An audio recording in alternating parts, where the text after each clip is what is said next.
Good morning, or good afternoon, or good evening, wherever you are in the world. I am just Mike. You are watching and you are listening to episode 83 of the Rock Out Wild Show, where it is not just a show, it is a way of life. Now, if you are new to this video and if you are new to this channel, be sure to hit that subscribe button down below this very video. You can also like or dislike however you want to rate this episode as well, and share episode 83 of the Rock Out Wall Show on all of your social media platforms, from your Facebook, your YouTube, your Instagram, your Twitter, your X, your Snapchat, your TikTok, what have you. Whatever social media site you use, share this episode all across the board and spread the word. Tell everyone what the Rock Out Wild Show is all about, from your family to your friends to your co-workers to your colleagues to your acquaintances. Let everyone know what the Rock Out Wild Show is all about. As you see from the title of this very episode, for the main event for episode 83, I will be reviewing an old game that I used to play many decades ago in the arcade. That is L.A. Riders. I'll be talking about that in the main event of this very episode. Also, we're going to take a look at On This Day in the world of film and television, music, and wrestling for August the 26th. But to kick things off for episode 83 of the Rock Out Wild Show, I'm going to react to an old movie review of mine, a movie called Unfriended, which is a horror movie of sorts. But before I do, I'm going to open up the webcam and say hi to everyone watching this all around the world. How are you all doing? And without further ado, let's do this. Well, what I should say is let's react to my old movie review for Unfriended. So I'm going to present, share screen, make sure the audio is on, go to the review, let's share, let's go full screen, and let's react in 3, 2, 1, action. Well, I have Skype, but I hardly use it at all. Which makes me think that maybe these kids use Skype way too much. Just saying. And the funny thing is that Skype is no longer a thing. That intro kind of aged like sour milk, that's for sure. Now, before I continue on with the review, I always guess how many points I give each movie. For this, I think I remember being a little somewhat positive, but not overly ecstatic about it. If I were to venture a guess, maybe a 68 out of 100. I don't know, but we'll see. Let's continue on.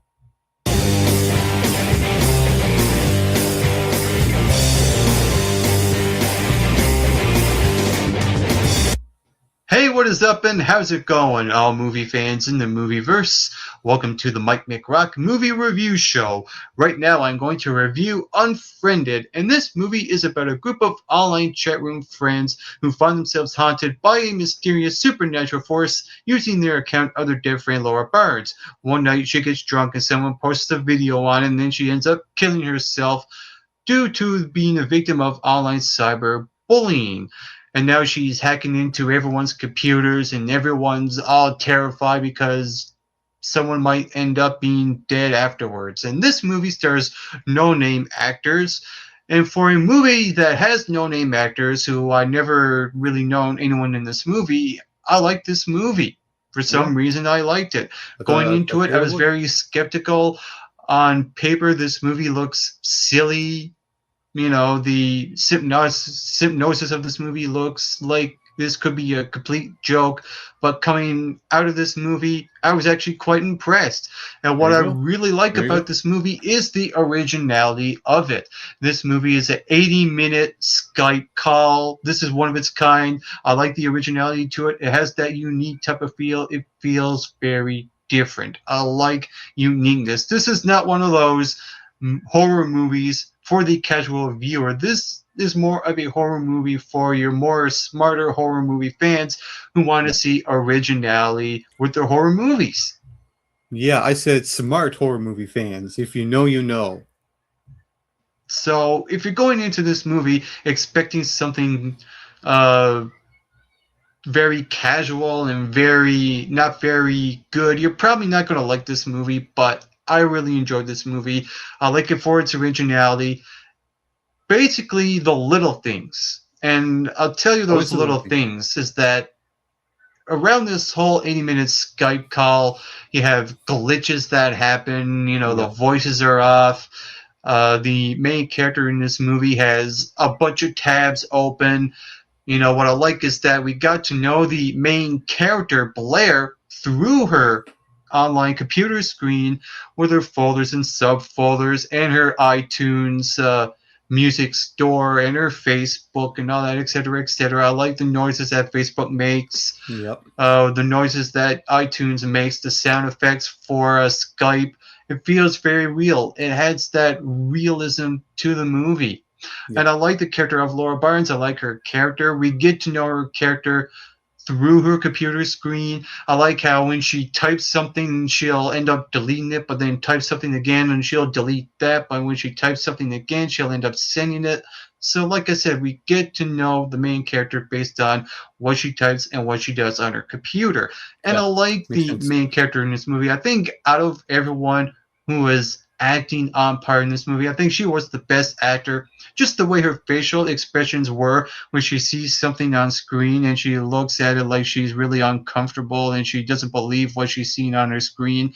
She Yeah. sells it very well, I think, in my opinion. There you The go. supporting cast in this movie, even though they come across as typical stereotypes, you know, you have the fat kid in the movie, you have the young blonde innocent girl, you have a couple of douches in it, even though they are very stereotypical Hollywood cliched actors, I felt like the acting was a good representation of how kids are being portrayed in today's society. So I really enjoyed the acting in this movie.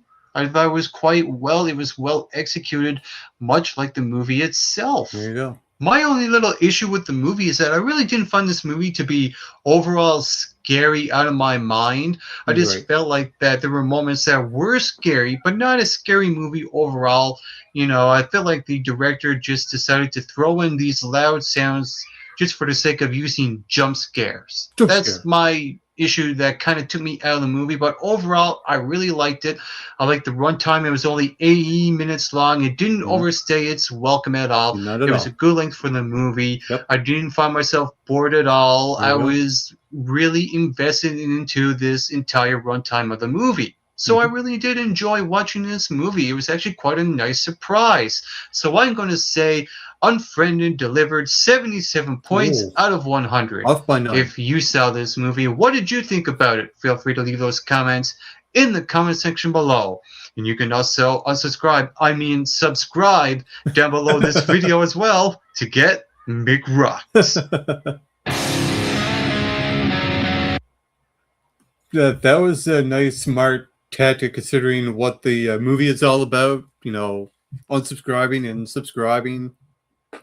Nice little genius part of mine in there with that review. But yeah, looking back at Unfriended, it is kind of dated. I mean, no one uses Skype anymore. The thing now is that people either use Teams or Discord. Facebook is still a thing. Uh, iTunes is sort of somewhat still a thing. People still use some iTunes. I use iTunes a lot actually, and yeah, that's pretty much it. As far as this movie goes, would I watch it again? No, not really. Even though I was really positive on it, I'm well good of watching this only a first time around 11 years ago. So that's my take on it in hindsight. That was my reaction to my movie review for Unfriended. I was only 9 points off. I figured I did like this movie, but I didn't know how much I liked it. 77 sounds like a decent score. And there you have it. So that was my reaction to my movie review for Unfriended. Now let's get into the stuff that you normally get to see on the Rock Out Wild Show, and that is a segment I like to call On This Day. So we're going to present share screen, and let's see what happened in August 26th in the world of film and television in years past. Well, what happened here? Underwater Escape in 19 excuse me, In 1907, Harry Houdini escapes from chains underwater in 57 seconds at Aquatic Park in San Francisco, California. I wonder if they found him yet. Rumor has it he's still down there.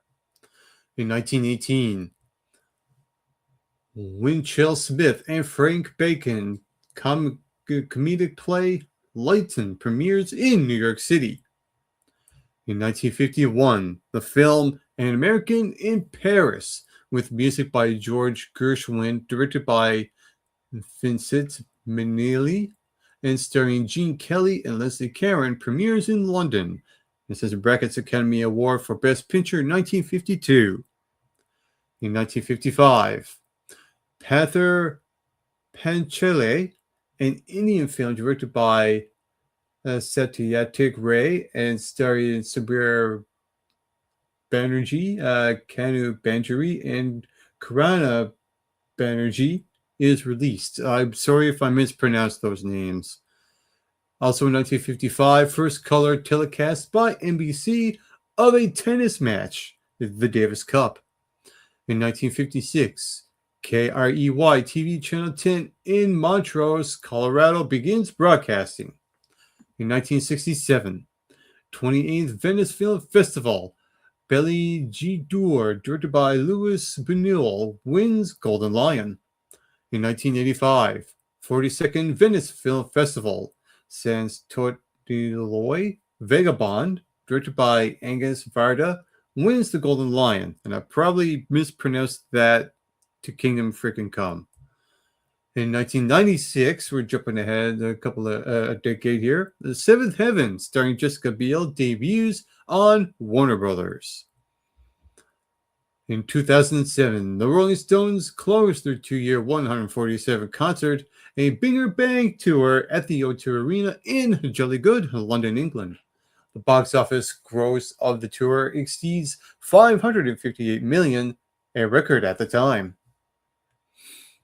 In 2018, boxing match between YouTubers KSI and Logan Paul ends in a draw in Manchester, England. And I wonder if we could still fire this guy. I'm just saying.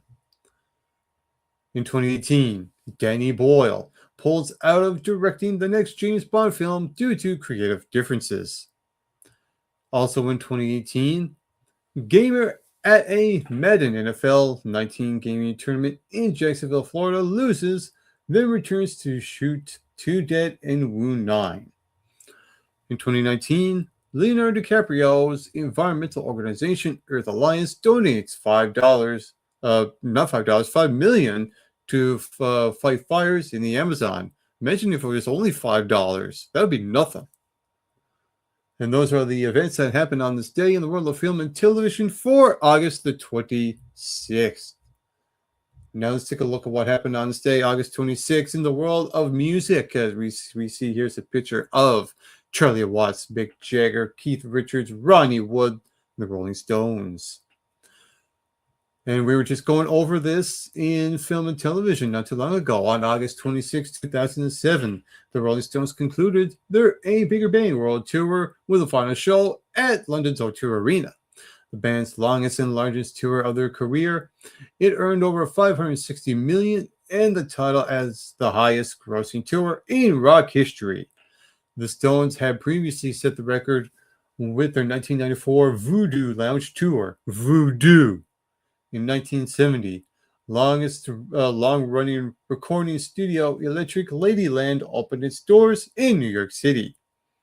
While the facility was commissioned by Jimi Hendrix 2 years earlier, the esteemed rock star only spent 10 weeks recording there before his death. Nevertheless, it soon became a hotspot for many top-selling recording artists, including John Lennon, AC/DC, Stevie Wonder, and Guns N' Roses. Across the Atlantic that same year, the third Isle of Wight Film Festival kicked off, featuring Joni Mitchell, The Doors, The Who, Miles Davis, and the Moody Blues. The British festival also marked Hendrix's final UK appearance. An estimated 600,000 to 700,000 people attended the weekend. In 1995, Britpop rivals Blur and Oasis released their singles Country Home and Roll With It, respectively.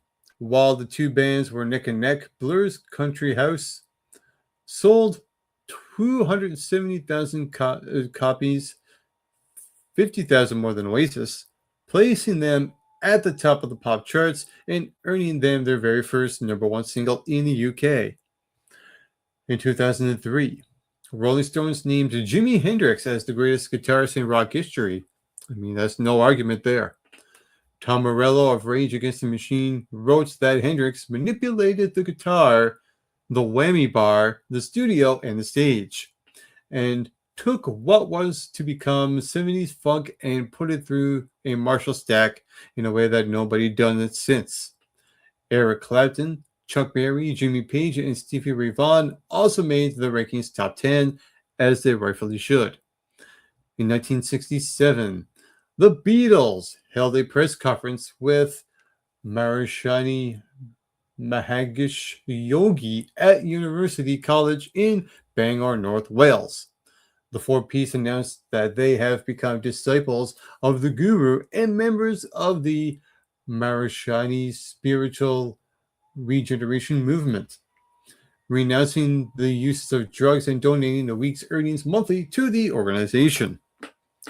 In 2014, Kate Bush made her stage comeback after 35 years with a performance at London's Hammersmith Apollo. Her 22-show residency sold out in less than 15 minutes and ran from August 26th to October the 1st. And in 1987, Sonny Bono announced his campaign for mayor of Palm Springs, California. The singer-songwriter and former husband of Cher had once stated that he had never voted until he was 53, but he successfully won the 1988 mayoral election and went on to win a seat in the Congress in 1996. We have some birthdays in the world of music. We have Jet Black from the Stranglers, who was born on this day in 1938. Born in 1948, Valerie Simpson, who's a singer, songwriter, and recording artist. Annie Holland from Elastica was born on this day in 1965. From the Counting Crows, Dan Vickery was born on this day in 1966. Also born on this day in 1966, Shirley Manson from Garbage. And born on this day, August 26, 1969, Adrian Young from No Doubt. And those are all the big headlines for music for August the 26th. And for the final installment on this day, we're going to take a look at professional wrestling in years past for August the 26th. As you see, there's a picture of, the Macho Man Randy Savage with Miss Elizabeth, their wedding. Then let's see what happened in years past in wrestling. In 1991, SummerSlam took place at Madison Square Garden on this date with the tagline, "A match made in heaven, a match made in hell." The first part related to the in-ring wedding of Randy Savage and Miss Elizabeth, whereas the latter was Hulk Hogan and Ultimate Warrior versus Sergeant Slaughter, Colonel Mustafa, and General Adon. It also featured Bret Hart winning his first ever Intercontinental Championship. In 2002, on Raw, Brock Lesnar declared that he would only defend the WWE Undisputed Championship on SmackDown from that date forward, thus leaving Raw effectively without a World Championship. Raw General Manager Eric Bischoff would remedy this the next week by reviving WCW's Big Gold Belt and presenting it to Triple H as Raw and WWE's first World Heavyweight Champion. And in 2007, SummerSlam, the biggest party of the summer, marked its 20th edition this year. The card featured a 12-woman battle royal, John Cena versus Randy Orton, and the return of Rey Mysterio and Triple H, both having been sidelined due to injuries. Interesting fact, there were no tag team matches on the show at all. And we have some birthdays for August the 26th in wrestling. The only one here, the Maple Leaf Muscle, Petey Williams, was born on this day in 1981. And those are the big headlines in the world of professional wrestling for August the 26th. And I do believe it is about that time for the main event for episode 83 of the Rock Out Wild Show. Since I have plenty of time to talk about this game, let's actually look at the review for this. Now, before I actually talk about LA Riders, I'm going to post this picture right here so you can get a good look of what the game actually looks like. This is the game that I played inside the arcade a couple of decades ago when I used to go to the arcade every single weekend. This would be one of those games I would see in the arcade. The last time I actually played this, though, it's roughly around 2005 or 2006. There was actually a couple of them side by side. I was playing it with my dad, and I ended up beating my dad. I actually actually cheated to win. I turned the other way so he can get to the checkpoint. I will talk about this game in some length. So, here's my review for one of my favorite games inside the arcade. That is LA Riders. Now, after you insert your coins, you'll get to the character selection screen. Now, with this, you have 5 characters to choose from. You have 5 motorcycles to choose from as well. Uh, there's the FLSTF Fat Boy, the FL Penhead, the Dyna Y Glide. You got the 1200 S Sportster 1200 Sport, and a police motorcycle. And the way I see it, when it comes to all these motorcycles in the game, to me, the best motorcycle to use in this game, for my money, for my time spending with this game, is the 1200 Sportsner. The write that the Sportner. Write that one down. The best bike to choose from, in my opinion, is the 1200 Sportster. It's also a good selection of a motorcycle to play for beginners as well. Another fast motorcycle in this game is also the police motorcycle as well. That's for advanced users. I think the slowest one when it comes to this game might be the Fat Boy. Some of the other ones I don't mind using, but to me the best one is always the Sportster. Now, after you pick your rider and your character, you choose you hit the transmission on the game, and you let the ride begin. Now, when it comes to LA Riders, you're not racing against anyone in this or anything whatsoever. It's just a timer. It's more like a point A to point B race, kind of like Crazy Taxi. And you can see where Sega got the idea for Crazy Taxi, because LA Riders feels like a precursor to that game. The mechanics are very simple. You have to get to 4 checkpoints before the time runs out, and you have an open world to get there. You have a recommended route on the map, as you see, but sometimes the surface streets could be faster, but they are more difficult because you're dealing with traffic going into certain directions. The way I see this game is a lot of fun. I play this game a lot, and it's one of the most fun games. You'll have a fun time playing this. I love the look of the game too as well. The look and the vibe is absolutely timeless. It's a classic. It is pure arcade racing from start to finish. And while the physics are unrealistic, everything about the arcade game is all cranked up and dialed up to 11 here. And the coolest thing about this game is that it is relatively periodically generated, and what that means is that there are a set of checkpoints where the game can pick from and mix up, so you're not playing the same race twice and trying to find the shortcuts to navigate the world and trying to get to the fastest way to point A to point B. It's an absolute blast.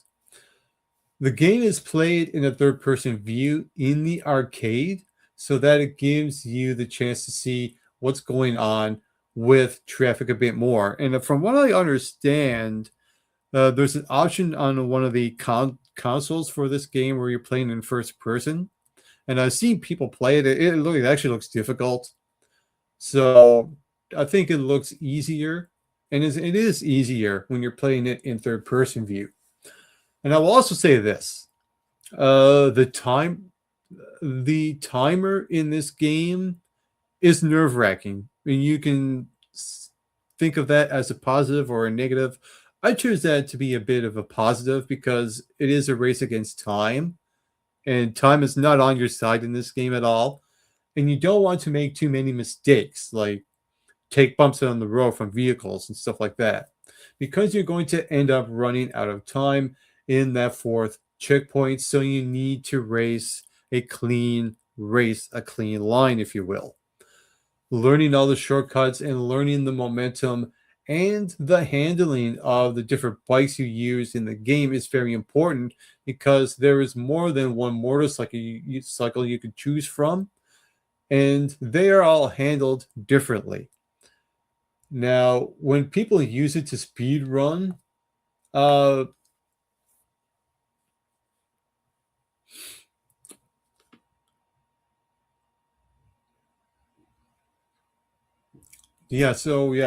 when people use this game to speed run, they are going to use all of the shortcuts they can find in this game.